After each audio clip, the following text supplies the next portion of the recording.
বিধানসভা বলুন বা লোকসভা বলুন, এখানে একটা জিনিস কমন, দুজনেই তৃণমূল। আর এই দুটো তৃণমূলই কিন্তু কালীঘাটপন্থী তৃণমূল। যদিও কল্যাণ ব্যানার্জিকে গতকালের ঘটনার পর কেউ কেউ বলছেন তিনি কালীঘাট তৃণমূলে আদৌ থাকবেন কি না সেটা পরের প্রশ্ন, কিন্তু আজকে তিনি যখন সাসপেন্ড হয়েছেন তিনি কিন্তু কালীঘাটপন্থী অর্থাৎ মমতা বন্দ্যোপাধ্যায় তৃণমূলের একজন অন্যতম সৈনিক। পার্লামেন্টে তিনি বক্তব্য রাখেন বা বিভিন্ন সময় দলের হয়ে তার বক্তব্য শুনতে পাওয়া যায়। এই দুটো ঘটনা যদি আজকে আমরা সামনে ফেলি, তাহলে একটাই প্রশ্ন রাখবো যে এই ধরনের আচরণ কেন, যেখানে স্পিকাররা তাদেরকে সাসপেন্ড করতে বাধ্য হন? কোথাও কি মনে হয় একটা সীমারেখা রাখা উচিত জনপ্রতিনিধিদের, যেখানে লাইভ সম্প্রচার দেখানো হয় এইসব বিধানসভার এই অধিবেশনে বা পার্লামেন্টের এই অধিবেশনে, তা সত্ত্বেও কেন তারা এই ধরনের আচরণ করেন? রাজাদা, আপনার বক্তব্য।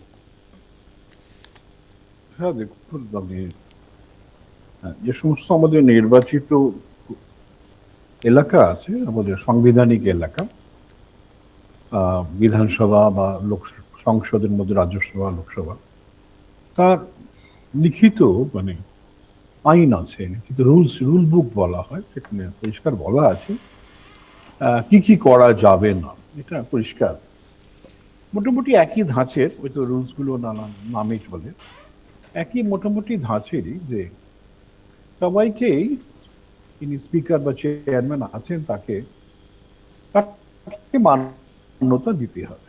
তিনি তার তার যে রুলস, তাকে বিরোধ করা যায় না, এবং অশালীন আচরণ ইত্যাদি করা যায়। এগুলো পরিষ্কার বলা আছে। যারা সাংসদ হয়েছেন বা বিধায়ক হয়েছেন, তাদের তো আগে এইসব বইগুলো পড়া দরকার, তারপরে সেখানে যাওয়া দরকার। কেন সংযত আচরণ যদি না করা যায়, কেননা অ্যাসেম্বলি বা পার্লামেন্ট রোজ তো বসতে পারে না, খুব অল্প সময়ের জন্য এটা এই সংসদীয় বা বিধানসভার অধিবেশন হয়, ট্যাক্স পেয়ারের টাকাতে এগুলো হয়। যারা সেইখানে মিটিংয়ে যাওয়ার যোগ্য তারা ভাতা পান, মোটা টাকার ভাতা পান, এবং নানান ধরনের সরকারি ফেসিলিটি পান। এখন তাদের তো দায়িত্ব না এই সবাই গিয়ে নিয়ম মেনে যে কোনো সবার যে যে জিনিস নিয়ে ডিবেট হচ্ছে সেখানে অংশগ্রহণ করা এবং মানুষের হয়ে কথা বলা, এটাই তো নিয়ম না? পার্টির বক্তব্য তথ্য দিয়ে বলা। সেখানে যদি কেউ সময় নষ্ট করে এবং অপরকে অযথা বাধা দান, যেটা আপনারা বললেন, উনি বাধা দান করেছেন, স্পিকার বলেছেন আপনি বসুন, শোনেননি। অন্য ক্ষেত্রে অনেক আগে দেখা গেছে হয়তো স্পিকার হয়তো একটা ওয়ার্নিং দিয়ে ছেড়ে দিল, কিন্তু এখন দেখা যাচ্ছে স্পিকার খুবই টাফ। আমি ওনার কাছে এতটা টাফ মেজাজ আশা করিনি, কিন্তু বোঝা যাচ্ছে যে সভা যদি পরিচালনা করতে হয়, কঠোরভাবেই তার নিয়ম শৃঙ্খলা মানতে হবে সবাইকে, তাহলে সভা পরিচালন বেশ কষ্টকর হয়ে যায়। তো ওনাকে ওয়ার্নিং দেওয়া হয়েছে, মানে মানে অন্য আগের মতন হয়তো কয়েকটা দিন সময় দেওয়া হয়নি, সঙ্গে সঙ্গে মানে স্পিকার বলেছে আপনি বসুন, শুনতে চাননি, সরিয়ে দেওয়া হয়েছে, মার্শাল দিয়ে সরিয়ে দেওয়া হবে। এখন এটাই তো, যাকে মার্শাল দিয়ে সরিয়ে দেওয়া হচ্ছে তার তো বোঝা উচিত যে অপরাধ তার হয়েছে, বিধানসভাকে তিনি অসম্মান করছেন। তার তো বলা উচিত ছিল আমি লজ্জিত, ক্ষমা প্রার্থী এবং আর হবে না। এটাই তো সাধারণত বলা দরকার। এবং আমরা শুনতে চাই, আগে তো পশ্চিমবঙ্গে থেকে আমরা সরাসরি সম্প্রচার আগে হয়েছে কিনা আমার জানা নেই, তো এখন আমরা দেখতে পাচ্ছি কি ঘটছে না ঘটছে, কে কি বলছে না বলছে, কতটা তার মধ্যে সারবত্তা আছে, সেগুলো আমরা জানতে তো পারছি না। আগে আমি বহুদিন অ্যাসেম্বলি লাইব্রেরিতে গিয়ে প্রসিডিংস পড়ে আসতাম, দেখতাম অতীতে অনেক ধরনের ভালো ভালো কথা, প্রচুর পড়াশোনা করা মানুষ তারা যেতেন, কথা বলতেন, যাতে করে সরকার এবং বিরোধী পক্ষ একেবারে মানে সরকারের যে ত্রুটি সেগুলো ধরিয়ে দেওয়া এবং সেই ত্রুটিগুলো কি করে সংশোধন করা যায়, সরকারের যে চেষ্টা, এটা অতীতেও আমি পার্লামেন্টারি প্রসিডিংস বা বিধানসভা প্রসিডিংসে দেখেছি। কিন্তু এখন মানে এটা আজকে শুরু হয়নি, অনেকদিন ধরেই চলছে। যে ধরনের যারা যাচ্ছেন তাদের তো খুব একটা যোগ্যতা আছে বলে তো মনে হচ্ছে না। কুণাল বাবু বলছেন আমি মানে সেই পাঠশালায় পাশ করিনি, উনি কোন পাঠশালায় কি পড়েছেন এই নিয়ে তো নানান বিতর্ক আছে। উনি যে স্কুলের বাইরে স্কুল গেছেন কিনা অনেকে আমাকে প্রশ্ন করেন। আপনারা ভালো জানেন উনি কি পাশ করেছেন না করেছেন, কিন্তু পাঠশালায় পড়িনি, এটা বক্তব্য এমনই, এমন একটা বিরাট স্কুল থেকে আমি পাশ করেছি, ধারণাটা ওনার তেমনই। যে কোনো সাংবাদিকদের উনি বলতেন, তুমি যে যে এতে কাজ করো তার প্রিন্সিপাল আমি, তুমি এ ধরনের কথা শুনে অবাক হতাম।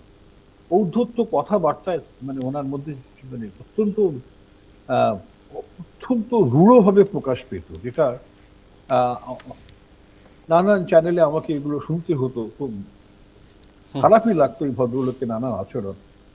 এবং আমার মাঝে মাঝে মনে হতো যে তৃণমূল কংগ্রেসের যদি পতন হয়, মমতা এবং অভিষেক ছাড়া এই ভদ্রলোকও দায়ী। এই ভদ্রলোক যেভাবে, যে ধরনের সাধারণ মানুষের অনেকের সঙ্গে কথা বলে দেখেছি, এই ভদ্রলোকের আচরণ একেবারেই মানে সহ্যের সীমা ছাড়িয়ে চলে যায়, এবং দেখা যায় যে যেখানে যুক্তিহীন ভাবে উনি নিজেকে প্রতিষ্ঠা করার চেষ্টা করেন। বাংলা ভাষায় দখল আছে, বাংলায় পত্রিকা মানে সম্পাদক মুখ্যমন্ত্রী তো বলতে বাধ্য হলেন, অসভ্যতা আমি আগে কখনো দেখিনি।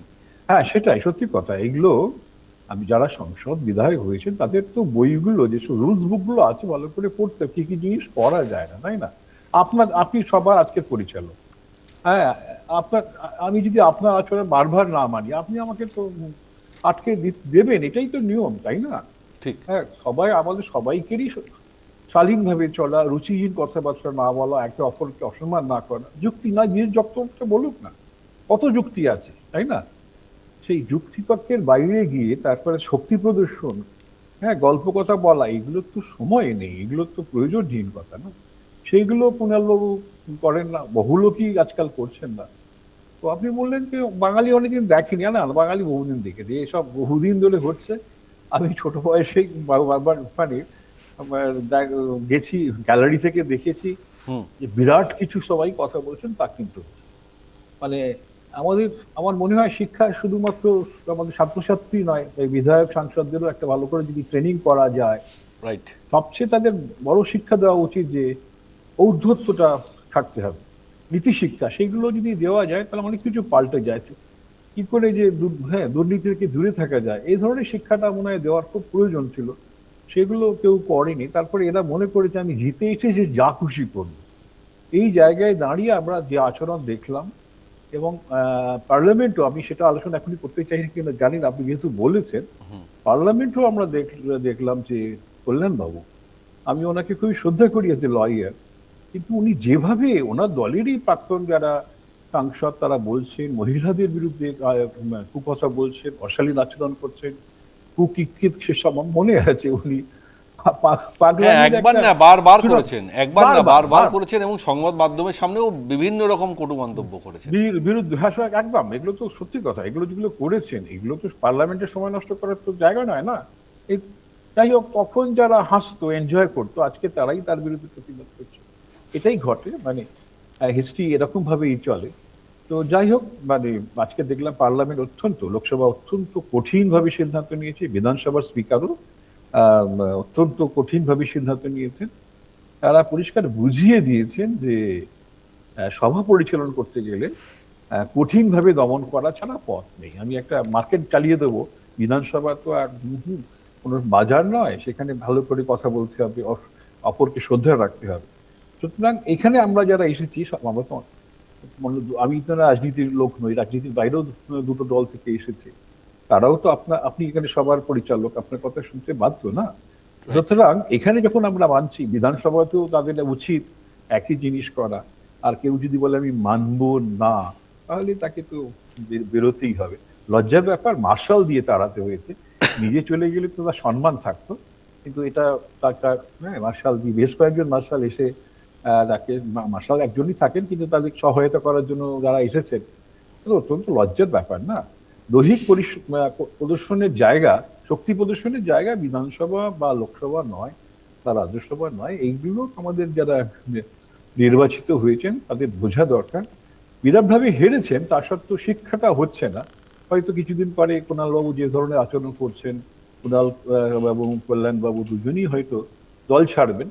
কিন্তু দল যদি ছাড়েনও, তার মানে তাদের যে শুদ্ধিকরণ ঘটছে আমার মনে হয় না। যে আচরণ তারা নানানভাবে প্রকাশ করছেন, এটা কিন্তু মানে নির্বাচিত প্রতিনিধি হিসেবে তারা কিন্তু খুব খুব খুব এবং সেটা কুরুচিকর দৃষ্টান্ত অন স্থাপন রেকর্ড করে। রয়ে গেল বিধানসভা হ্যাঁ, এবং লোকসভায়।